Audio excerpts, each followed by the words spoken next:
আসসালামু আলাইকুম এভরিওয়ান। আজকে আমরা দেখব সকল হ্যাভ ভার্বের ব্যবহার। সকল হ্যাভ ভার্বের ব্যবহার দেখব হ্যাভ, হ্যাজ, হ্যাড, এরপরে হচ্ছে হ্যাভিং। এই সকল হ্যাভ ভার্বের ব্যবহার যারা স্পোকেন ইংলিশ শিখতেছেন বা যে কোনো কারণেই আপনার হ্যাভ ভার্বের ব্যবহার জানতে চান, সেক্ষেত্রে আমার ভিডিওটা পুরো দেখবেন। সো হ্যাভ অর্থ হচ্ছে আছে বা থাকা অর্থে ব্যবহার করা হয়। কারো অধিকারে কোনো কিছু থাকলে আমরা হ্যাভ ভার্বটা প্রিন্সিপাল ভার্ব বা মূল ভার্ব হিসেবে ইউজ করতে পারি। যেমন আমার আছে আই হ্যাভ, তোমার আছে ইউ হ্যাভ, তার আছে হি হ্যাজ, হ্যাভ অথবা হ্যাজ। আচ্ছা, হ্যাজটাও আমরা দেখব। সো প্রথমে হ্যাভ দেখি। I have a new car, আমার একটি নতুন গাড়ি আছে। আই হ্যাভ আ পেন, আমার একটি কলম আছে। ওকে, তোমার একটি নতুন গাড়ি আছে। You have a new car. তাহলে এই হ্যাভ অর্থ হচ্ছে কারো মালিকানা বা অধিকারে কোনো কিছু থাকা। ওকে, সো দে হ্যাভ লাঞ্চ, এই হ্যাভের অর্থ হচ্ছে খাওয়া।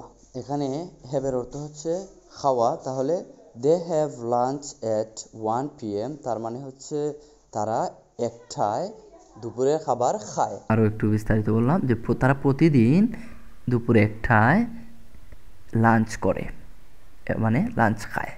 ঠিক আছে, সে এই যে হ্যাভ অর্থ আমরা এতক্ষণ পড়ছিলাম আছে, এই হ্যাভ অর্থ হচ্ছে খাওয়া। ওকে, সরি মনে হয় সাউন্ড হচ্ছে বেশি। আচ্ছা, okay. I have never been to London, I have এরপরে দেখেন নেভার নেগেটিভ অর্থ আছে, কখনো না অর্থে এটা ব্যবহার হয়। যেমন আমি কখনো কোথায় যাইনি, লন্ডন যাইনি। I have never been to London, I have never been two Cox's Bazar, মানে আমি কখনো কক্সবাজার যাইনি। সো আমি যদি বলতে চাই I have never been to Canada, আমি কখনো কানাডা যাইনি। আমি কখনো ইন্ডিয়া যাইনি, I have never been to India. এরকম আমরা অনেক সেন্টেন্স মেক করতে পারবো। তুমি কখনো যাওনি, you have never been to অমুক জায়গা। যদি আমি বলতে চাই জাফলং, জাফলং। ওকে, তারপরে রয়েছে হ্যাজ, হ্যাজের অর্থ আছে, হ্যাভের অর্থ আছে। হ্যাজটা বসে সিঙ্গুলার সাবজেক্টের ক্ষেত্রে, আর প্লুরাল সাবজেক্টের ক্ষেত্রে হ্যাভ বসে, অথবা আইয়ের সাথে হ্যাভ বসে। যেমন দুইটার ক্ষেত্রেই বসে, আইয়ের ক্ষেত্রেও বসে, আইটা ব্যতিক্রম, আর বাদ বাকি প্লুরালের জন্য যেমন দের সাথে হ্যাভ বসছে।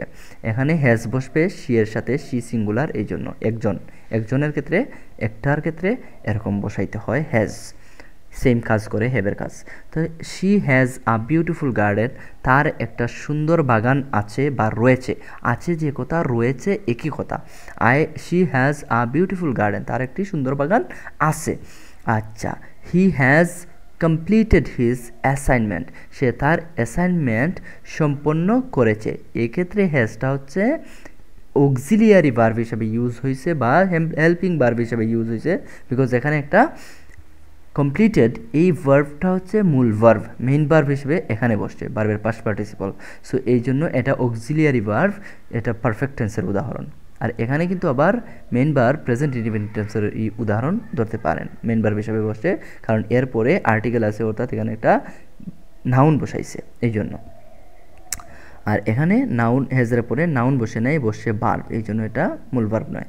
সো এরকম আরও অনেক ভিডিও আছে আমার, আগেও ডু ভার্ব নিয়ে ভিডিও দেখতে পারবেন। হ্যাড অর্থ ছিল, হ্যাড অর্থ ছিল, এটা হচ্ছে আছে, হ্যাভ বা হ্যাজ অর্থ আছে বর্তমানকালে, আর এটা অতীতকালের জন্য, যেমন ছিল। এটার দ্বিতীয়টা নেই, হ্যাভ হ্যাজ যেরকম ছিল, এটার দ্বিতীয়টা নেই, একটাই অপশন।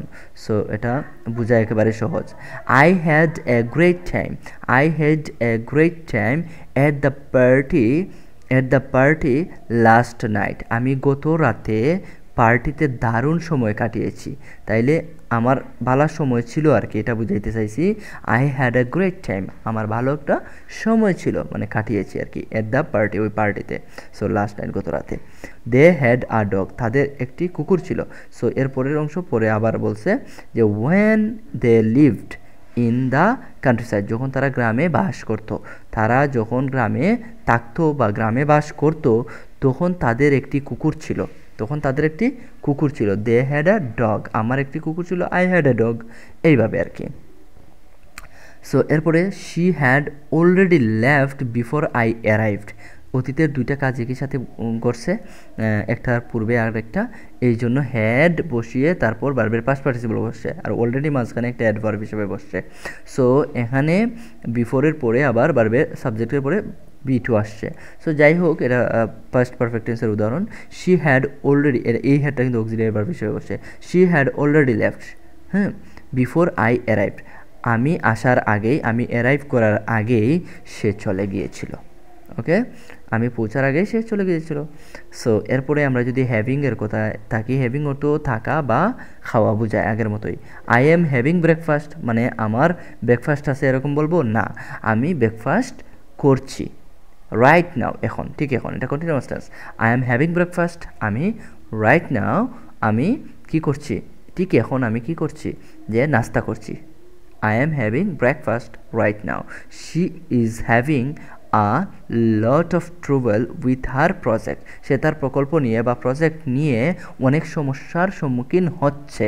সো এই হচ্ছে আমাদের হ্যাভিং ভার্ব এবং হ্যাড, হ্যাজ, হ্যাভের ব্যবহার। এগুলো দেখবেন, বারবার দেখবেন, ভিডিওগুলো দেখার মাধ্যমে আপনি শিখে নেবেন। আর আশা করছি আমার পরবর্তী ভিডিওর জন্য অপেক্ষা করবেন, ইনশাআল্লাহ ভালো কিছু পাবেন। সো সবাই ভালো থাকুন, আসসালামু আলাইকুম।